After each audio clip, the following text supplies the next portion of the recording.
Hi, I'm Dr. Ruhling, welcoming you to another Total Health Seminar. This one entitled Awaken the Doctor Within You. We need to listen to body signals and not take drugs that override those signals. Can you guess the most overlooked cause of medical problems in the world today? A drug that millions use daily without thinking of its effects on the body? Yep, it's one of those brown liquids. Let's look at the effects of caffeine on the body. First of all, the nervous system. Caffeine whips the nerves. It allows us to work when we really need rest. Caffeine can be an addiction, and it causes insomnia and other problems of addiction. Instead of quitting caffeine, some people buy over-the-counter drugs or a prescription. The drugs tried in this bad habit cycle include Nitol, Sominex over-the-counter, Restoril, Vistaril. But some of these are prescription items: Halcion, Ambien, Xanax, very habit-forming, actually addicting. Yeah, I worked in a pain clinic one week, relieving a doctor who was gone, and half the people walking in the door wanted Xanax. Addiction to tranquilizers. Most patients are addicted to Xanax, Librium, Valium, Ativan. Would not have needed these drugs if they had never used caffeine. Does our day begin with a brown liquid? If so, you may have been whipping your body until your get up and go has got up and wet. It's called bad habit glue by Dr. Pavlov, Russian scientist, who saw that it glued the bad habits together. People eat poorly, get little exercise, watch TV too late, and would never make it up in the morning to get to work unless they had the caffeine.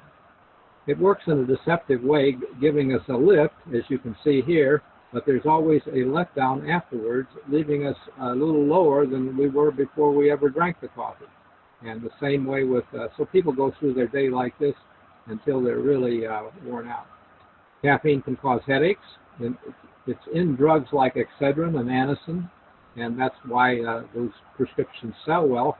They help eliminate the withdrawal headaches. When people are busy and they haven't had their usual coffee, they may get a headache, and the over-the-counter Excedrin or Anacin does them by giving them a caffeine fix. It can cause osteoporosis. The more regular coffee a woman drinks, the more calcium is excreted in her urine, according to this Washington State study. Or you can take Boniva, more drugs. Not good. The loss of amount of calcium is 5 milligrams for every 6 ounces of coffee or 2 cans of cola, according to this study in the University of Nebraska. 100 milligrams of caffeine daily increase the risk of miscarriage. The risk of is proportionate to the amount of caffeine that one drinks. That was the New England Journal of Medicine, very good medical journal. And chromosomal damage, like cleft palate and hair lip. We've all seen pictures of some little child with a deformed mouth, and they are appealing to you for surgery. Well, why don't they just tell people, hey, cut the caffeine, it causes the birth defect. The risk of bladder cancer is higher in women who drank 2 or more cups a day. Caffeine alters body chemistry. It increases triglycerides and free fatty acids, also the blood sugar, and blocks phosphodiesterase, making the responses overreactive so that people can do that.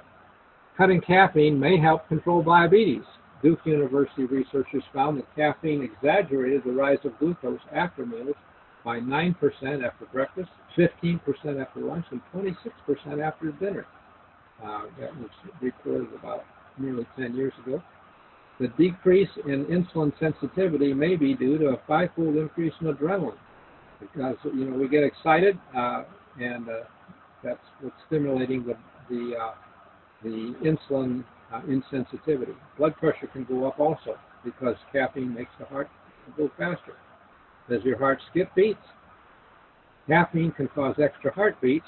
It lowers the threshold for ventricular fibrillation, and it's a common cause of sudden unexpected death. They don't allow it in the coronary care units for that very reason. So, looking at the stomach now, personal experience I had with a guy named Lacey. In the middle of the night, I was called to see this fellow who had his was bending over the examining table with his head on the table. I said, "What's the matter?" He said, "My stomach is on fire." I asked him, I've learned that caffeine can be a problem. I asked him how much coffee he drank. Nobody had ever told him that 2 pots a day might be a problem for his stomach. He had done all kinds of tests, x-rays and so on, and they had not solved his problem. Coffee weakens the tone of the lower esophageal sphincter, allowing gastric reflux to be effective. It's a bonanza, I should say, for the makers of Tagamet, Pepsid, Prevacid, all these purple pills and so on that make the antacids, because they want you to have plenty of acid so they can sell their product. What a fiasco that is. Fibrocystic disease of the breast is a factor. It tends to increase this. Caffeine is the most common cause of the disease and responsible for most breast surgeries. To biopsy it to find out if that lump is really a cancer or if it's just a fibrous tumor. Caffeine is also a risk factor for breast cancer due to its effect on the p53 suppressor gene. And cancer of the pancreas is a definite problem. Coffee use may account for a substantial proportion of those who get this disease. It was reported over 35 years ago in the New England Journal. It's been so long ago that people have forgotten and they think coffee is fine. Caffeine's tumor role may be due to its opposing action to melatonin. Melatonin has many beneficial effects, including sleep induction and immune system activation, both of which are opposed by caffeine. It can help jet lag. When something is good for the body, like exercise, it has many effects. Exercise helps blood pressure, appetite, sleep, attitudes, elimination. But when something is bad for the body, like caffeine, it has many bad effects, and we've been looking at some of them. And so we might wonder, how does headache, wakefulness, palpitation, heart, indigestion, trembling, and many of these others. This is the textbook that you got with this course. Hope you'll read it. The author was excellent in her insights. And these problems come from, all of the problems that we've been seeing here, come from a drug that the FDA says is safe. It categorizes them as GRAS, generally recognized as safe. What a disaster. Headaches, nervousness, insomnia, indigestion, gastritis, ulcers, gastroesophageal reflux disease, increased blood pressure, irregularity of the heart, breast lumps, cleft palate, osteoporosis, cancer of the pancreas and bladder, elevated triglycerides and blood sugar, and as Pavlov said, bad habit glue. It glues all of our bad habits together. And the FDA takes millions from other companies and thanks them by recognizing it all as safe. Bad deal. Guess who I am? It is mighty hard to shake me. In my brawny arms I take thee. I can either make or break thee. I'm a habit. Choose me well when you are starting. Seldom is there easy parting. I'm a devil or a darling.